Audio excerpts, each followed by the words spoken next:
The execution chamber fell silent as the energy blade hummed to life. Young Marcus Chen, barely 16 years old, stood defiant despite the plasma restraints binding his wrists. His crime? Refusing to bow before the Galactic Empire's Supreme Admiral. During a routine inspection of Earth's mining colonies, Admiral Vexler of the Zephyrian Empire watched, with cold satisfaction as his guards prepared the human boy for termination. The Empire had ruled over 3,000 star systems for millennia, crushing any sign of rebellion with swift, brutal justice. Humans were a newer addition to their empire, conquered only 50 years ago, and still learning their place as a servant species. Any last words, human filth? Vexler's translator device rendered his clicking mandibles into galactic standard. Marcus raised his head, blood trickling from his split lip where the guards had struck him. My father will find you. The assembled alien dignitaries burst into chittering laughter. A human father? What could one primitive being do against the might of an empire that spanned half the galaxy? Your father mines asteroids for us? Vexler sneered. He's probably dead already from radiation exposure like most of your pathetic species. Marcus smiled then, a cold expression that seemed far too mature for his young face. My father isn't a miner. His name is John Chun, but you might know him by his old call sign? Something in the boy's tone made Vexler pause. What call sign? Baba Yaga. The name hit the chamber like a physical blow. Several alien officials stepped backward instinctively. Even Vexler's confidence wavered for a moment. Every military officer in the galaxy knew that name, whispered in fearful reverence across 100 worlds during the human integration wars. When Earth's governments had finally surrendered after months of bombardment, one human soldier had continued fighting. Not with armies or fleets, but alone. The Empire had called him Baba Yaga after an ancient human myth about death personified. For 2 years he had systematically eliminated Imperial commanders, destroyed supply lines, and vanished like smoke before retaliation could come. The Empire had eventually declared him dead when the attacks stopped, but they'd never found a body. High Command had classified all records about him, hoping to erase the memory of their humiliation at the hands of a single human. Impossible, Vexler hissed. Baba Yaga died years ago. He retired, Marcus corrected. Got married. Had a son. Tried to live quietly on the frontier colonies. His voice hardened. You should have left us alone. The Admiral's military training reasserted itself. Even if this boy was telling the truth, one aging human couldn't threaten an entire star system's worth of Imperial forces? Execute him, he ordered. The energy blade descended toward Marcus's neck. In that instant, the chamber's lights died. Emergency power kicked in a second later, bathing everything in red. But Marcus Chun was gone. The plasma restraints lay smoking on the floor. The execution platform stood empty. Somehow, impossibly, the boy had vanished from a sealed chamber under maximum security. Vexler's communication device crackled to life. Sir, we have a situation. The prisoner transport that brought the human boy. It wasn't registered in our system. And sir, the guards who brought him aboard? We can't find any record of them either. Cold dread began spreading through the Admiral's chest. Scan the ship. Find that boy. Sir, we've got bigger problems. Our escort fleet. They're not responding. Long-range sensors show debris fields where they should be. The tactical display flickered to life, showing the space around their command vessel. 6 Imperial destroyers that had been maintaining formation around the flagship were gone. In their place, expanding clouds of superheated metal and plasma drifted silently through the void. How is this possible? Vexler demanded. We had no hostile contacts on sensors. His communications officer, a nervous Calarian with pale blue skin, looked up from his console with terror in his large eyes. Sir, we're receiving a transmission. Audio only. It's coming from everywhere. Every speaker on the ship. The voice that filled the command bridge was human, but carried the weight of absolute lethality. It spoke with quiet, controlled fury that made seasoned warriors flinch.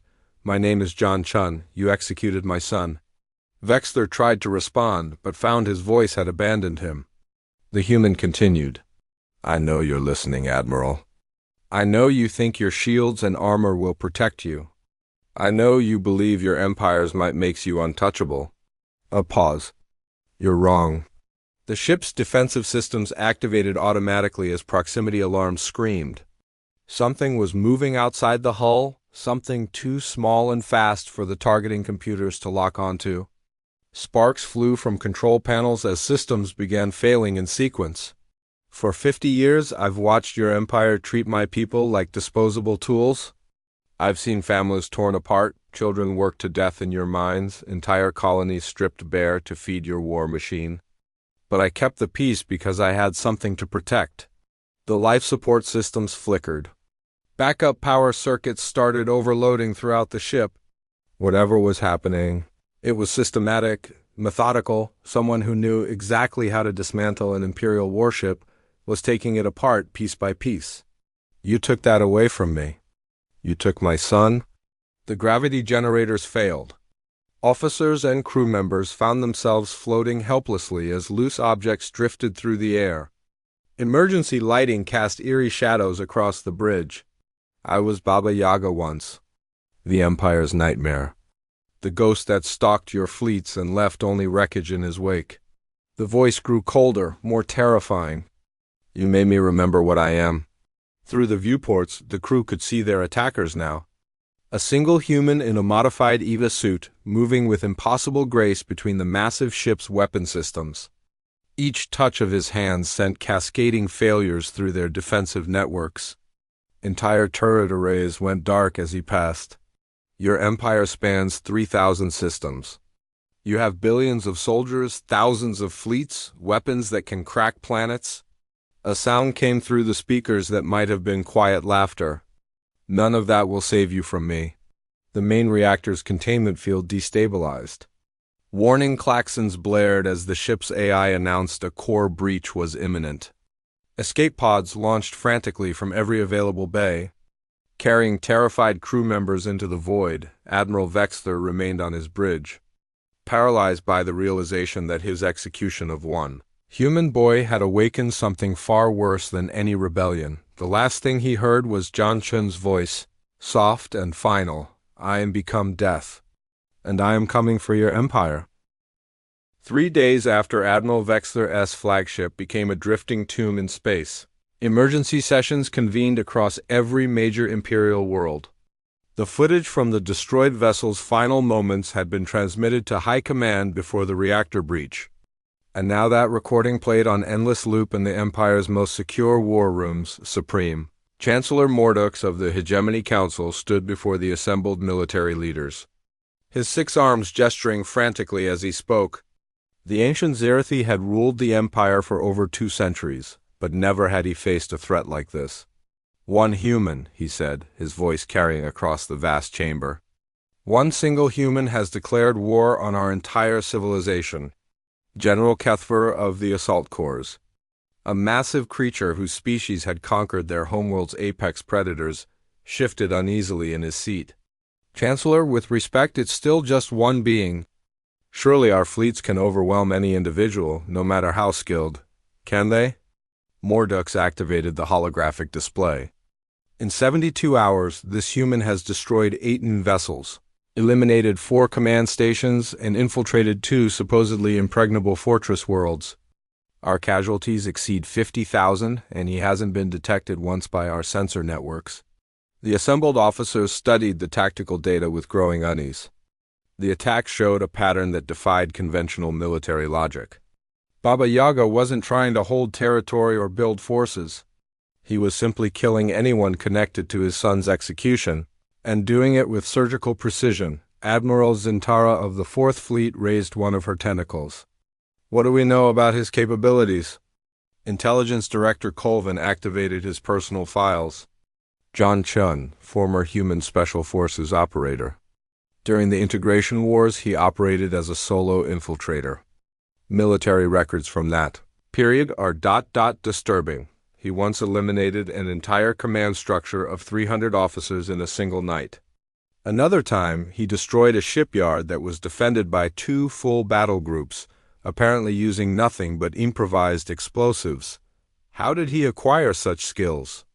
Asked General Kethver. Unknown. Human military doctrine was primitive when we conquered them. Their technology was centuries behind ours.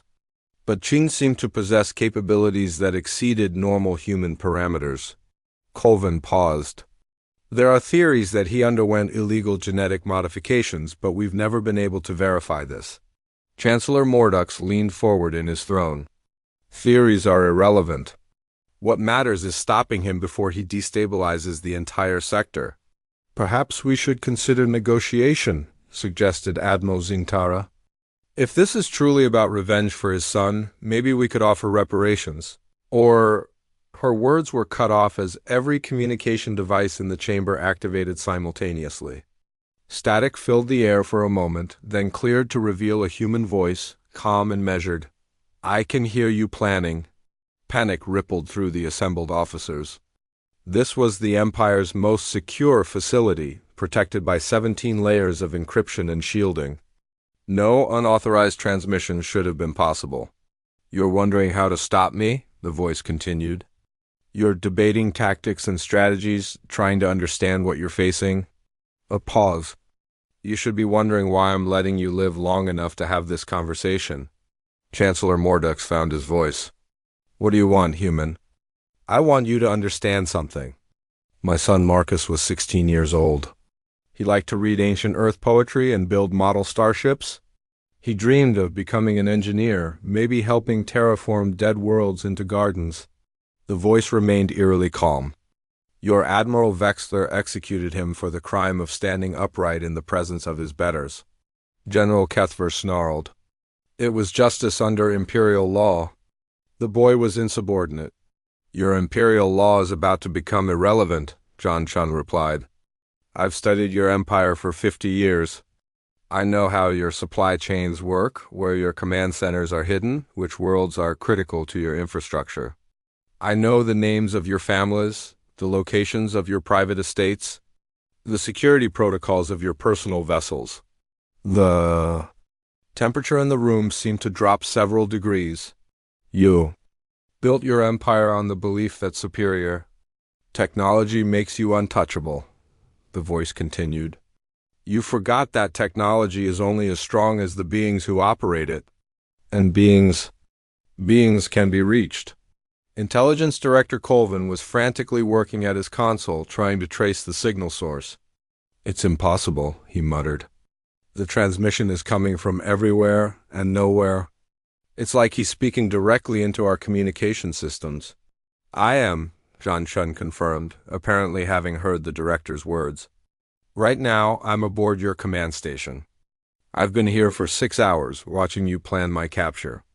I've walked past your guards, sat in your briefing rooms, accessed your central databases. Your security didn't even notice. Every officer in the chamber drew their sidearms simultaneously, scanning the room for any sign of an intruder. But the vast space appeared empty except for themselves. You can't see me because you're looking for an army, the human explained. You're expecting fleets and battle formations? You don't understand what I am? The lights went out. Emergency power kicked in a second later, but in that brief moment of darkness, something had changed. On the central holographic display, new images appeared. Personal photos of each officer's family members, home addresses, daily schedules, children's school locations. I am not an army, John Chun's voice echoed from the darkness around the chamber. I am inevitability. I am the consequence of your actions. And I am very, very patient. Chancellor Mordux's voice cracked as he spoke. What? What do you intend to do? I intend to dismantle your empire the same way you dismantled my son's life. Piece by piece. Person by person. World by world. The holographic display shifted, showing a galactic map with thousands of red dots. I've identified every individual who bears responsibility for Marcus's death. Every officer in the chain of command. Every administrator who signed the execution order. Every guard who stood by and watched. The red dots began disappearing one by one as names scrolled past on the screen. Kia, missing, presumed dead. That's over 10,000 individuals, whispered Admiral Zintara. I have time, John Chun replied. Your empire took 50 years to break my spirit. I expect it will take considerably less time to break your empire. General Kethver stood up, his massive frame trembling with rage. We'll hunt you down.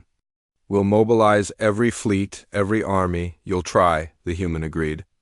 And while you're wasting resources chasing shadows, I'll be systematically removing everyone who keeps your civilization functioning. Your logistics coordinators? Your communications specialists? Your fleet admirals?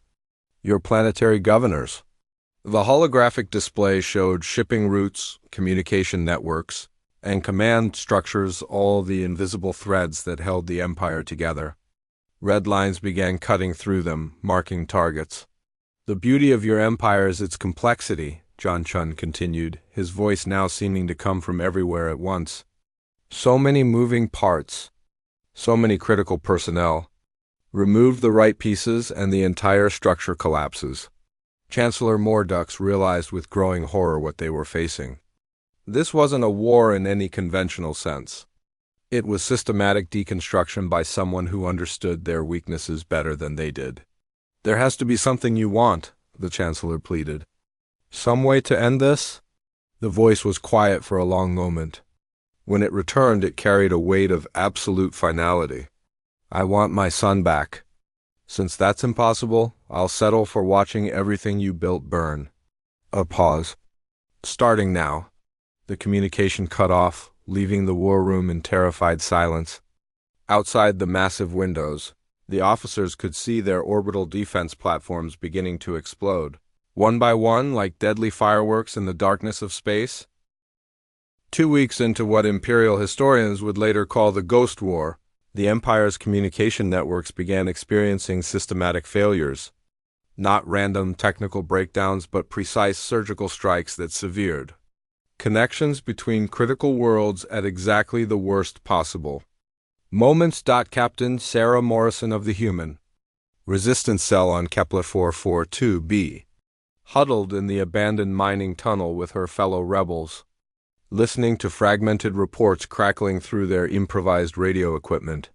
For years, their small group had conducted minor sabotage operations against the Empire, but nothing that attracted serious attention. Now, everything had changed. Another Imperial supply convoy just went silent near the Vega system, reported tech specialist Danny Park, adjusting the radio's frequency. That's the 10th one this week.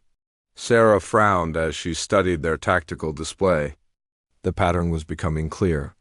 Someone was systematically destroying the Empire's ability to move resources between star systems, but doing it so efficiently that it looked almost supernatural. Could it really be just one person doing all this?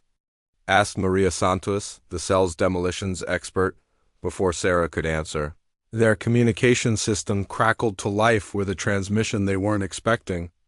The voice was human, male, and carried an authority that made everyone in the tunnel stand at attention. Human resistance cells across the galaxy.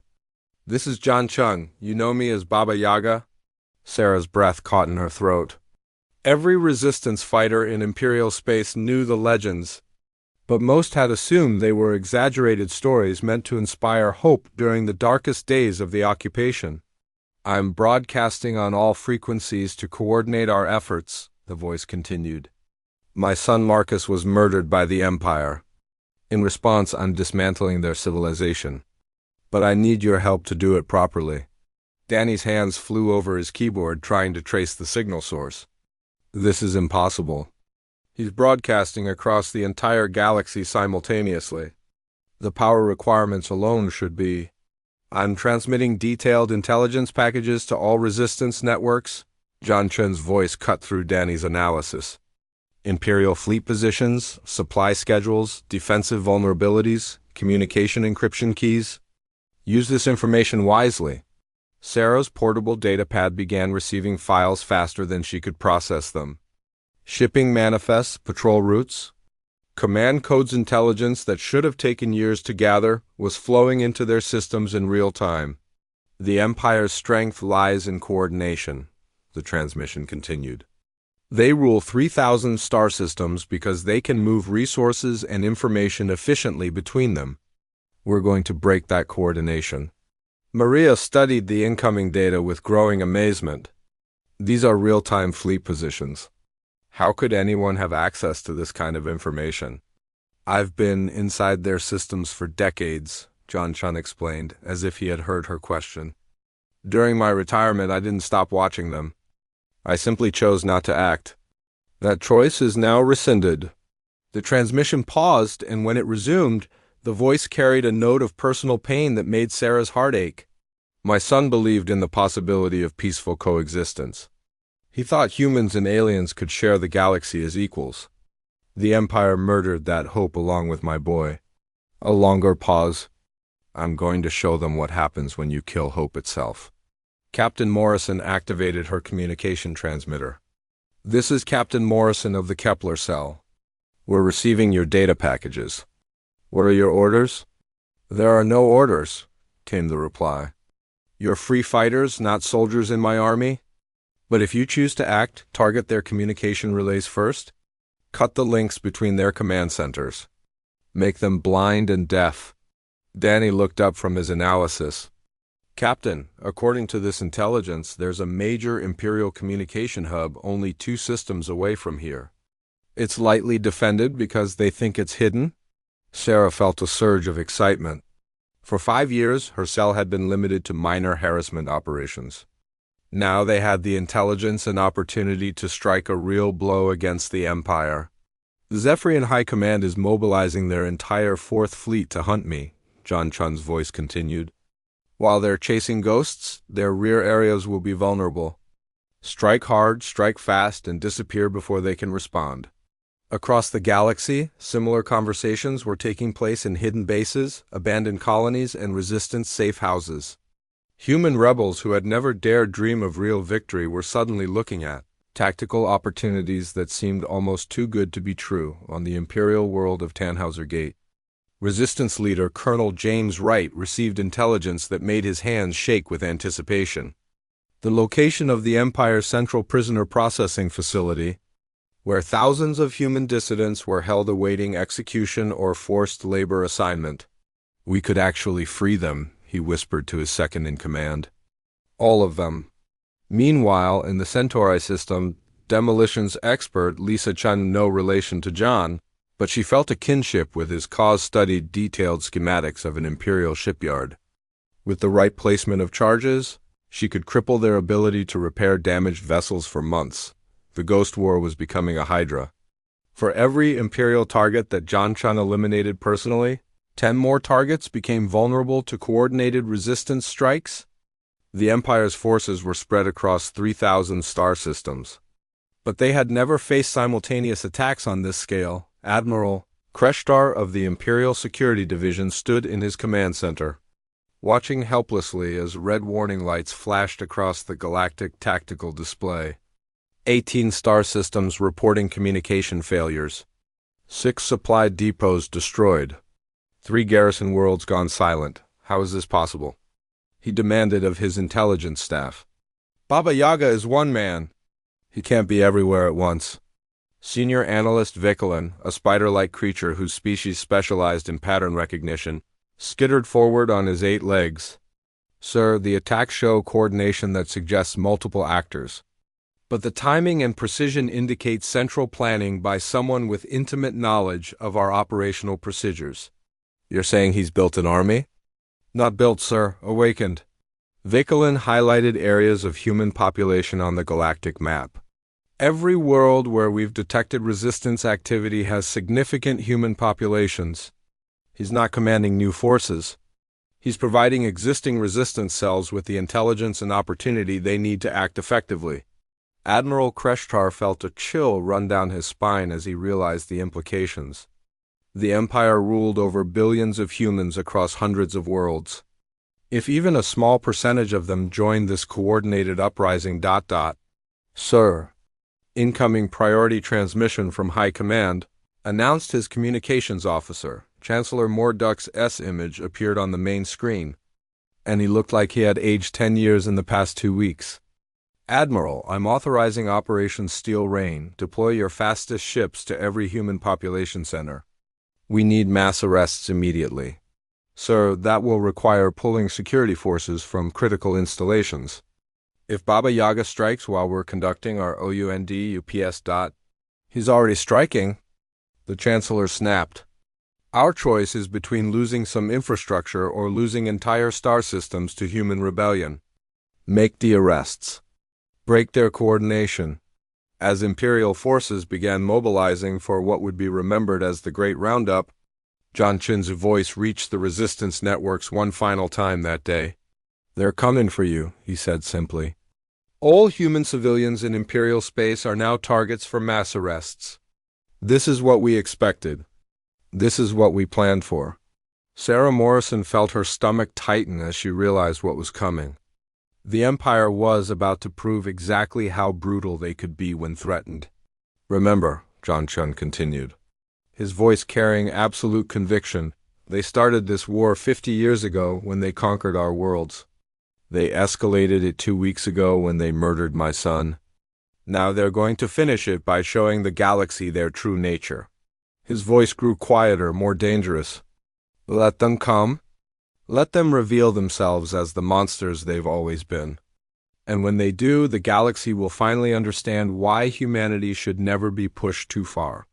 The transmission cut off, leaving resistance fighters across Imperial space to prepare for the storm that was coming. But for the first time in 50 years, they weren't preparing to hide. They were preparing to fight back. The Great Roundup began at 0600 Imperial Standard Time across 17 star systems simultaneously. Arrest squads descended on human settlements like mechanical vultures, dragging families from their homes without explanation or legal process. Children screamed as their parents were forced into transport containers. The elderly and infirm were left to die in the ruins of their communities. On New Terra, 7-year-old Emma Walsh watched through her bedroom window as Imperial soldiers loaded her neighbors into metal cages that looked more suited for animals than people. Her mother pulled her away from the window, but Emma had already seen enough to fuel nightmares for years to come.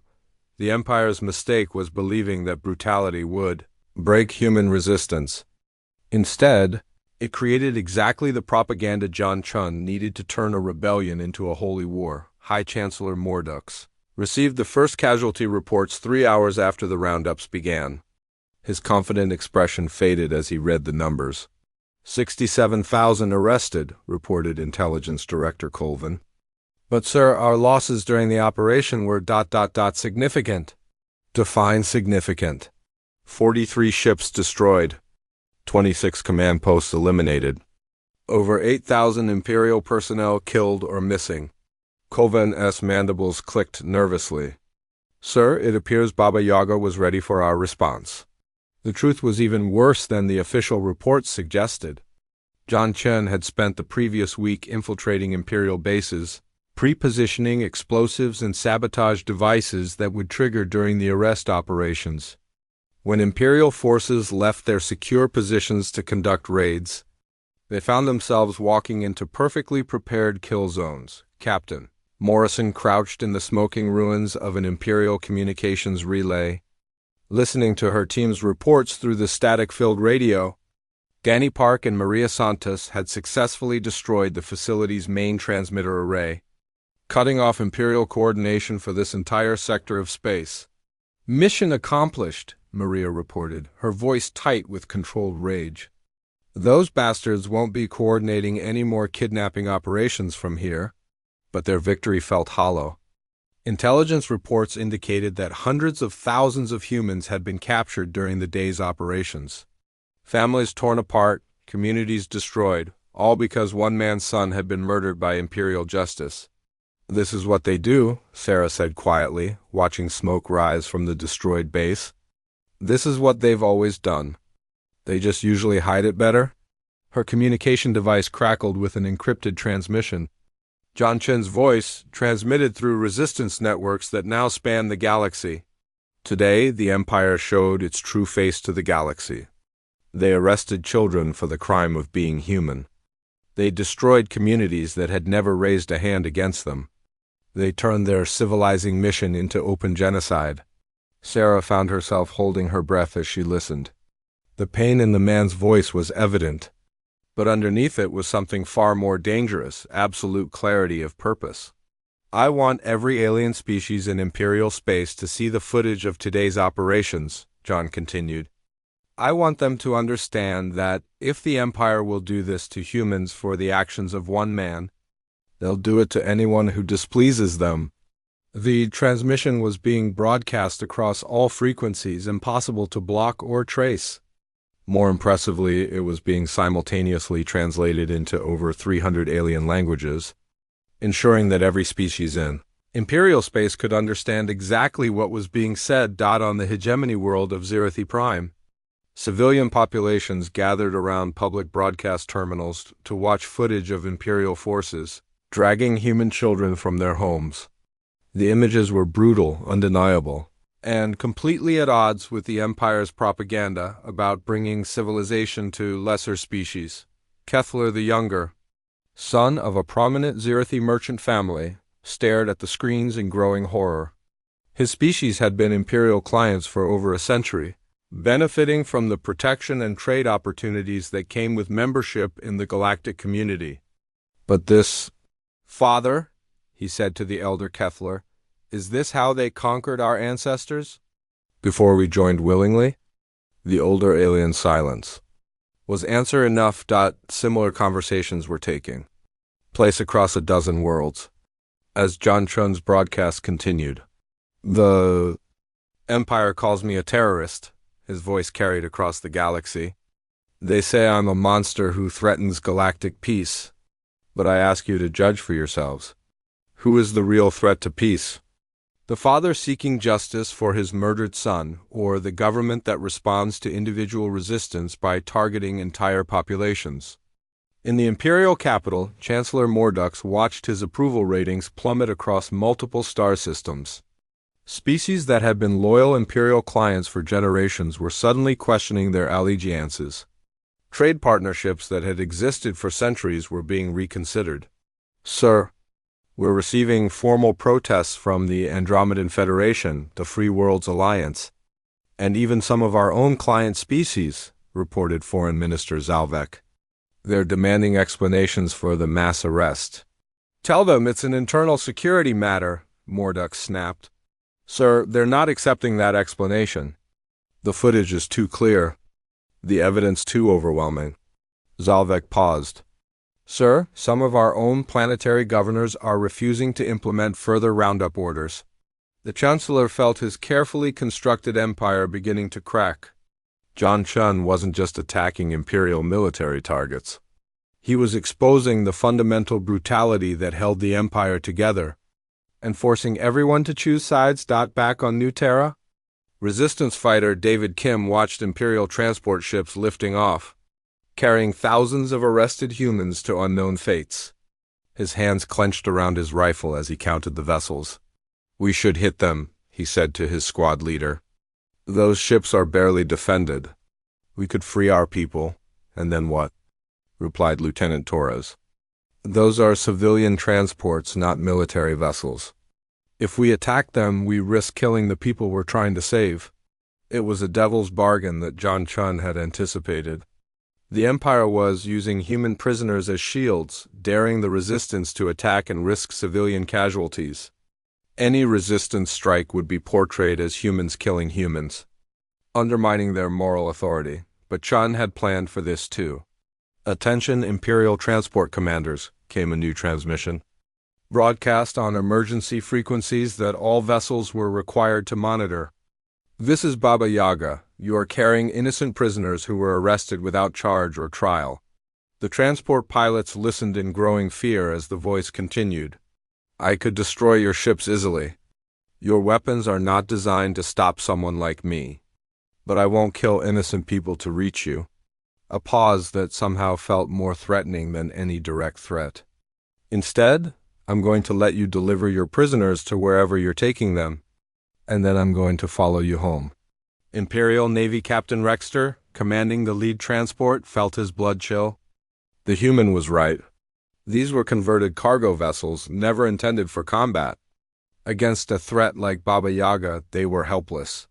"Sir," his navigation officer reported, "we're being painted by targeting systems. But the signature is ... strange. It's like we're being tracked by dozens of sources simultaneously."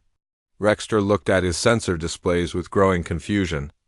The readings showed impossible energy signatures, detection methods that didn't match any known technology. It was as if the human had somehow turned the fabric of space itself into a tracking network. "Continue to destination," he ordered, because there was nothing else he could do. But privately he began composing a resignation letter. If he survived this mission, he was done serving an empire that had awakened something like Baba Yaga. John Chun's final transmission of the day reached every communication device in Imperial space.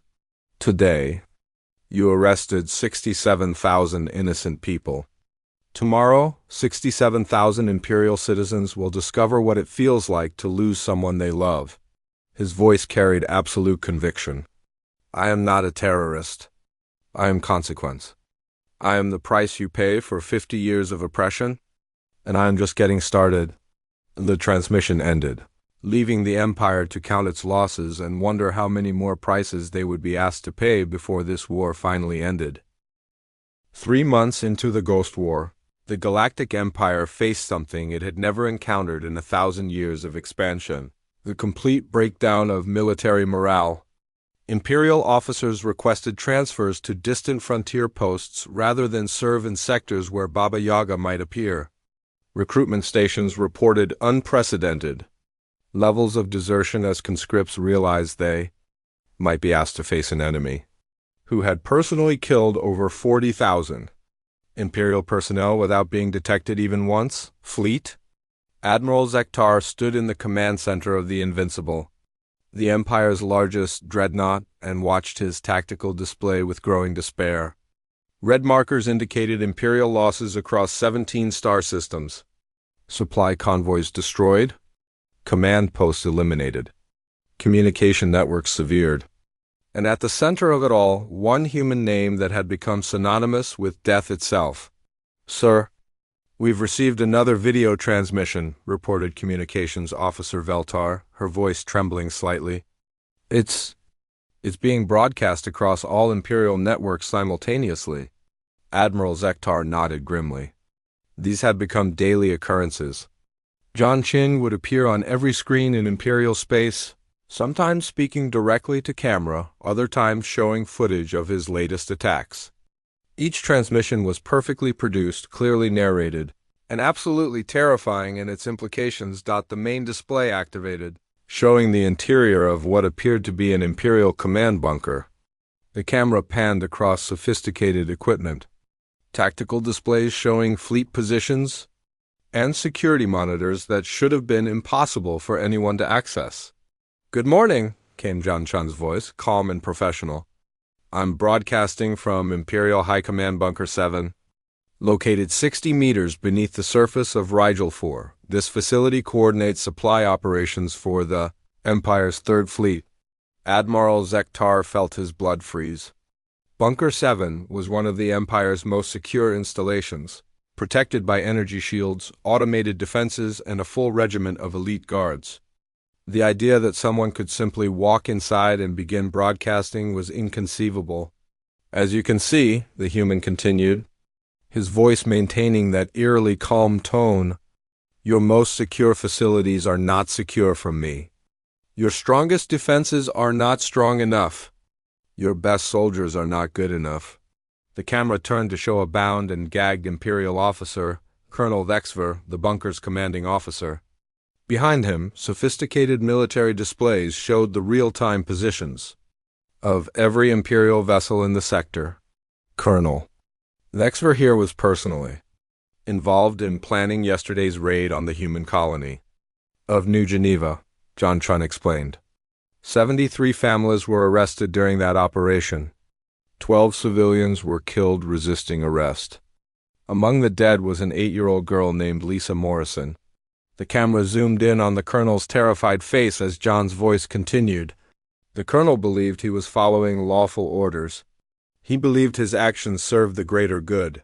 He believed distance and authority would protect him from consequences. A pause. He was wrong on all counts. What happened next was not shown on camera, but the audio was clear enough. A brief struggle, a muffled scream, then silence. When the camera panned back, Colonel Wexler was dead. And John Chin stepped into view for the first time in months. He looked like a perfectly ordinary human, middle-aged. Graying hair, tired eyes that might have belonged to any father grieving his lost son. But there was something in his posture, in the way he moved, that spoke of absolute lethality held under perfect control.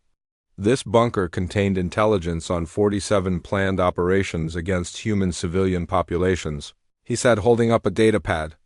Those operations are now cancelled, permanently. Behind him, the bunker's equipment began sparking and smoking as hidden charges detonated throughout the facility. Decades of accumulated military intelligence vanished in cascading system failures. The Empire seems to believe that if they arrest enough humans, torture enough families, and destroy enough communities, I will eventually surrender to spare innocent lives. John Chun looked directly into the camera. They have misjudged both me and the people they're trying to intimidate. Admiral Zektar watched in fascination and horror as this man, this single human being, casually dismantled one of their most important command centers while delivering what amounted to a lecture on military strategy. Terrorism seeks to create fear in order to achieve political goals, John continued, walking through the destroyed bunker as if strolling through a park. What I'm doing is not terrorism. It's war. Specifically, asymmetric warfare conducted by someone who understands your weaknesses better than you do. He paused at a window overlooking the bunker's surface installations, where Imperial guards were frantically trying to break through the facility's own security systems to reach the command center. Your Empire controls 3,000 star systems because you convinced other species that resistance was futile, that your technology, your numbers, and your organization made you invincible. John's reflection was visible in the window, and for a moment he looked like nothing more than a tired man remembering his dead son. But technology requires operators. Numbers require coordination. Organization requires communication, all of which require people. The camera pulled back to show the full scope of the destruction. Every piece of equipment in the bunker had been systematically destroyed. Files had been copied and deleted. Communication links had been severed. Months of operational planning had been reduced to smoking wreckage. People can be reached, John Chun said simply. People can be eliminated. And once enough key people are gone, your Empire will discover that all that technology, all those numbers, all that organization becomes useless. The transmission shifted to show external footage of the bunker complex. Imperial forces were attempting to break through the main entrance while automated defenses, apparently reprogrammed by John, fired on them from their own security positions. I've uploaded complete intelligence files from this facility to every resistance network in Imperial space, his voice continued over the footage. Location data for Imperial black sites. Personnel files for officers involved in anti-human operations. Security protocols for sensitive installations. Everything you tried to hide is now public knowledge. Admiral Zektar realized with growing horror that they weren't just losing battles. They were losing the ability to fight at all. Every secure facility John Chun penetrated became useless. Every classified database he accessed became public knowledge. Every strategic advantage they'd maintained was being systematically eliminated. The transmission returned to John Chun, now standing outside the bunker complex as Imperial forces struggled with their compromised defenses. To the Imperial High Command, I want to make something clear. You have two choices. Release every human prisoner you've taken. Withdraw your forces from all human-populated worlds. Allow my people to govern themselves in peace. He paused, and when he spoke again, his voice carried absolute finality. or I will continue dismantling your civilization one piece at a time until there's nothing left worth ruling. The camera showed a wider view of the planet's surface. In the distance, columns of smoke rose from what had been other Imperial installations. Apparently, the bunker wasn't John's only target today. You have 48 hours to begin prisoner releases, he said. After that, I start targeting your core worlds, your capital ships, your command centers, your leaders' families. His voice never changed tone, never betrayed emotion. I've been patient out of respect for innocent life. But my patience has limits. The transmission ended abruptly, leaving Imperial commanders across the galaxy to contemplate an impossible choice. Give in to the demands of a single human terrorist, or continue fighting a war they were obviously losing against an enemy they couldn't even locate. Much less stop. Admiral Zektar looked around his bridge crew and saw his own fear reflected in their alien faces. For the first time in a millennium, the Galactic Empire was genuinely afraid, and somewhere in the darkness between the stars, John Chin prepared for whatever choice they would make, knowing that, either way, the galaxy would never be the same. The 48-hour deadline passed in silence. The Empire made no announcement about prisoner releases, issued no statements about withdrawal from human worlds. Instead, they reinforced their core systems and prepared for what they hoped would be a decisive battle against Baba Yaga. They were about to learn why hoping was not the same as planning. At precisely 0001 hours, Imperial Standard Time, every major population center in the Empire lost power simultaneously. Not just electrical grids, but fusion reactors, backup generators, and even emergency battery systems. 3,000 star systems, home to over 1 trillion Imperial citizens, plunged into darkness in the span of 30 seconds. Chancellor Morduk stood in his private chambers on the Imperial capital world, surrounded by the finest luxuries 3 galaxies could provide, and watched his civilization die by candlelight. Through his window, the magnificent spires of the Imperial city flickered and went dark one by one. In the distance, the glow of fires began to appear as emergency services failed and social order started breaking down. "Sir," his aide whispered, approaching with a handheld communication device, "we're receiving a transmission. Audio only." "It's him." John Chin's voice filled the chamber, calm and measured as always. "Good evening, Chancellor. I gave you 48 hours to begin releasing human prisoners. You chose defiance instead." A pause. "Now you get to experience what my people have endured for 50 years. Helplessness, fear, the knowledge that your fate rests in the hands of someone who considers you expendable." Mordux tried to activate his personal communication system, but nothing responded. The sophisticated technology that had made him the most powerful being in known space was now just decorative metal and plastic. "Your power grids are offline indefinitely," John continued. "Not destroyed, simply disabled. I could restore them with a single command, but I won't. Not until every human prisoner is released and returned to their families." Through the candlelit darkness, Mordux could hear sounds of panic from the city below. Aircars falling from the sky as their power systems failed. Emergency services unable to respond to growing chaos. A civilization built on advanced technology suddenly reduced to its most primitive elements. "You're probably wondering how this is possible," John's voice continued. "Somehow reaching every communication device in Imperial space despite the power failures. How one human could disable the infrastructure of 3,000 star systems simultaneously. The answer is simple. I've had 50 years to study your technology, and I understand it better than you do." The truth was more complex and more terrifying than the Chancellor could have imagined.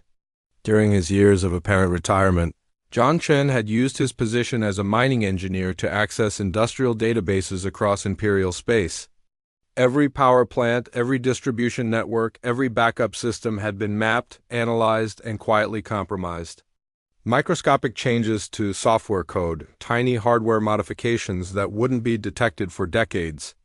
Strategic placement of dormant viruses in critical systems. He had turned the Empire's own technology into a weapon against itself? on the Imperial military world of Zarian Prime? Admiral Kreshtar sat in his darkened command center and listened to reports of complete system failure across his entire fleet. Ships drifted powerless in space. Communication networks were silent. Defensive installations had become useless monuments to Imperial engineering. "Sir, we're receiving civilian distress calls from across the sector," reported his communications officer, using a hand-cranked emergency radio that belonged in a museum. Hospitals without life support. Space stations losing atmospheric containment. Transport ships carrying thousands of passengers stuck in hyperspace without navigation. Admiral Kreshtar felt the weight of command crushing down on him. This wasn't warfare. This was the total collapse of civilization, orchestrated by someone who had apparently planned every detail years in advance. John Chun's voice reached him through the static. "Admiral, you're probably receiving reports of civilian casualties. People dying in hospitals without power. Families trapped in disabled ships. Children afraid in the darkness." A pause. "This is what humans have experienced every day for 50 years under Imperial rule. The only difference is scale." The transmission shifted, and suddenly John was speaking to the entire galaxy. "To every species in Imperial space, I want you to understand something. The power that just failed, the technology that just stopped working, the infrastructure that just collapsed, none of it belonged to you. It belonged to the Empire. They could turn it off any time they chose. They could deny it to you for any reason they invented. The only difference between tonight and yesterday is that tonight you can see the chains they've kept hidden." In the darkness of dead cities across the galaxy, alien populations were indeed beginning to see. The Zephyrians had always believed they were partners in the Empire, not subjects. Now they realized that their entire civilization depended on technology and infrastructure that could be taken away without warning or negotiation. The Calarians had thought their trade agreements made them equals. Tonight, they discovered that equality was an illusion maintained only as long as it served Imperial interests. The Zerathi had considered themselves the Empire's founding species, the senior members of a galactic community. But their homeworld was just as dark and helpless as any conquered territory. "Your leaders will tell you this is terrorism," John's voice continued, reaching every emergency radio, every handheld communicator, every piece of functioning technology left in Imperial space. "They'll say I'm holding innocent civilians hostage to achieve political goals. But I want you to ask yourselves, who is really holding you hostage?" Chancellor Mordux tried to summon his guard, but realized they couldn't hear him in the vast darkness of his powerless palace. For the first time in his 2-century reign, he was alone, helpless, and afraid. "The Empire has convinced you that their rule is natural, inevitable, necessary for peace and order," John Chun continued. "Tonight you're seeing how fragile that rule really is. One human, acting alone, has brought your mighty empire to its knees. Not with armies or fleets, but simply by removing the consent that all governments require to function.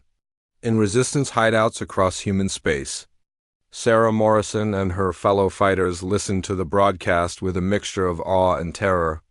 They had known John Chun was capable of extraordinary things, but this went beyond anything they had imagined possible. "He's not just fighting the Empire," whispered Danny Park, staring at their emergency radio in the candlelit tunnel. "He's dismantling the concept of empire itself." Sarah nodded grimly. Through the static, they could hear reports of social breakdown, civilian casualties, the collapse of basic services across Imperial space. It was exactly what John had promised, consequence on an unimaginable scale. "The power will remain off until my demands are met," John's transmission continued. "Release every human prisoner. Withdraw from all human worlds. Recognize human independence with full sovereignty over our territories." A pause. "Or learn to live in the darkness you've created through 50 years of oppression." But then his voice changed, becoming gentler, more personal. "To the human prisoners still held in Imperial facilities, and to their families listening in the darkness, I have not forgotten you.